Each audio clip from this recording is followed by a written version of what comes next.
అందరికీ కూడా నమస్కారాలు. ముందుగా కడప నియోజకవర్గ ప్రజలకందరికీ కూడా మరి అడ్వాన్స్ వినాయక చవితి శుభాకాంక్షలు తెలియజేసుకుంటున్నాను. మరి వినాయక చవితి శుభ సందర్భంగా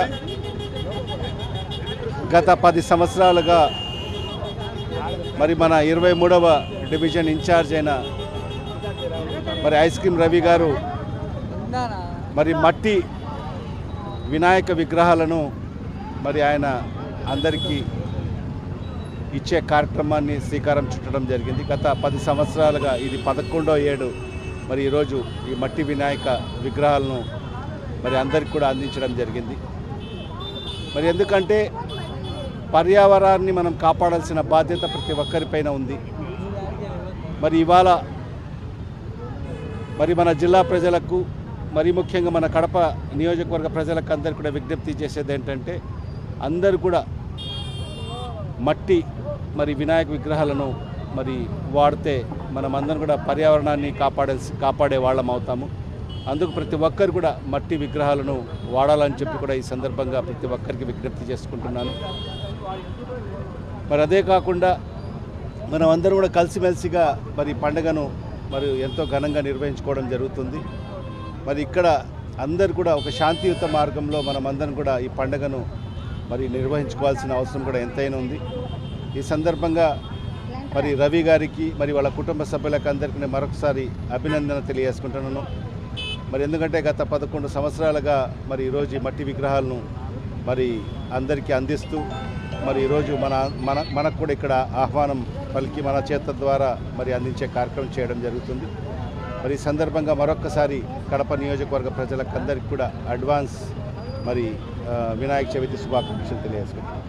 ప్రజలకి జిల్లా ప్రజలందరికీ కూడా ముందుగా వినాయక చవితి శుభాకాంక్షలు తెలియజేసుకుంటున్నా. గడిచిన 13 ఏళ్ళుగా 23వ డివిజన్ ఇన్ఛార్జ్ రవి అయినటువంటి ఆధ్వర్యంలో మట్టి వినాయకుడి విగ్రహాలు ఇవ్వడం జరుగుతుంది. ఈ విగ్రహాలకి మాజీ శాసనసభ్యులు డిప్యూటీ సీఎం అంజాద్ బాషా, నగర మేయర్ గారి ఆధ్వర్యంలో మా వైఎస్ఆర్సీపీ శ్రేణులు అందరూ ఆధ్వర్యంలో ఇవ్వడం జరుగుతుంది. నిజంగా ఈ వినాయక చవితి సందర్భంగా అందరికీ శుభాకాంక్షలు తెలుసుకుంటూ ఈ సంవత్సరం వినాయక చవితి సందర్భంగా వ్యాపారకులకి, వర్తకులకి, రైతులకి, విద్యార్థులకి, యువతకి అందరికీ మేలు జరగాలని, జిల్లాలో సమృద్ధిగా వర్షాలు కురిచి మంచి పంటలు దిగుబడి రావాలని ఆ దేవుని అందరూ కూడా ప్రార్థించాలని, అన్ని దేవుల కన్నా ముందు ముక్కుండేది వినాయక చవితి. ఇలాంటి పవిత్ర దినాన మనందరం కూడా భక్తి శ్రద్ధలతో వినాయక చవితి జరుపుకుంటూ, ముఖ్యంగా పిల్లలందరూ కూడా వినాయక చవితి నిమగ్నం చేసేటప్పుడు ఎవరు కానీ ఆ పరిసర ప్రాంతాల్లో కోనేరుల దగ్గరికి కానీ ఎక్కడికి కానీ నిమగ్నం చేసే దగ్గరికి ఎవరిని పంపేదని కోరుకుంటూ ప్రతి ఒక్కరికి కూడా వినాయక చవితి శుభాకాంక్షలు తెలియజేసుకుంటున్నాను.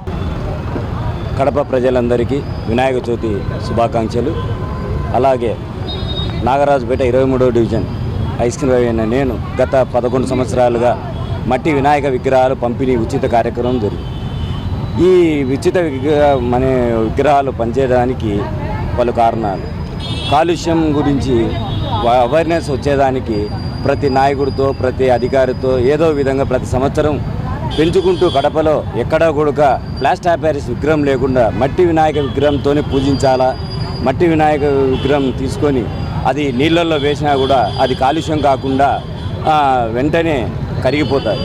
అదే ప్లాస్టర్ ఆఫ్ ప్యారిస్ అయితే వేల సంవత్సరాలు ఉంటుంది. కాబట్టి ఆ కాలుష్యం అనేది మనకు రాకుండా ఉండేదానికోసమే, ఈ అవేర్నెస్ తెచ్చేదానికోసమే ప్రతి సంవత్సరం మేము ప్రతి ఒక్క నాయకుడితో, ప్రతి ఒక్క అధికారితో ప్రతి సంవత్సరం ఇచ్చుకుంటూ ప్రజలకు తెలుసుకుంటూ పోతాం. దీనికి ఏమంటే మనము పాతవి మర్చిపోకుండా మన పిల్లలకు కానీ మన తరాల వాళ్ళకు కానీ ఎవరికైనా కూడా పాతవి అనేది ఖచ్చితంగా ఇంటి ముందు ముగ్గు చల్లడం, చల్లార్చడం, ఇవన్నీ వేప చెట్టు పెంచుకోవడం, ఇవన్నీ రకరకాలుగా చేస్తే కానీ మన ఈ కాలుష్యం అనేది ఉంది. ఇప్పుడు వచ్చే కొత్తగా స్టిక్కర్లు వేయడము, ఇంటి ముందర ఫ్యాన్ నీళ్ళు చల్లకోకుండా కలర్స్ చల్లడం, ఇవన్నీ ఎన్నో ఇవన్నీ జరుగుతున్నాయి కాబట్టి అవన్నీ మేము చూసి మా పిల్లప్పుడు ఎన్ని లేకుండా ప్యాడ్ నీళ్ళతోనే చల్లి రకరకాలుగా పాత ఎన్ని గుర్తు చేసుకుంటూ ఎవరైనా ఇలా అయితేనే మనము ప్రజలకు తెలియజేస్తారు. ఇప్పుడు ఉండే భావితరాల భవిష్యత్తు ఇవన్నీ తెలుసుకోకుండా అంతా కంప్యూటర్ యుగంలో వెళ్ళిపోతున్నారు కాబట్టి పాతవి మర్చిపోకుండా కొత్తవి చేసుకుంటూ పోవాలనే ఈ విజ్ఞప్తి చేసి కడప ప్రజలందరూ మట్టి వినాయక విగ్రహాలే పంచాలని, మట్టి వినాయక పూజ చేయాలని, ఎన్నో ఆశీస్సులని ఖచ్చితంగా ఈ మట్టి వినాయక విగ్రహాలే వాడాలని కోరుకుంటూ ప్రజలకు తెలియజేసుకుంటున్నాం.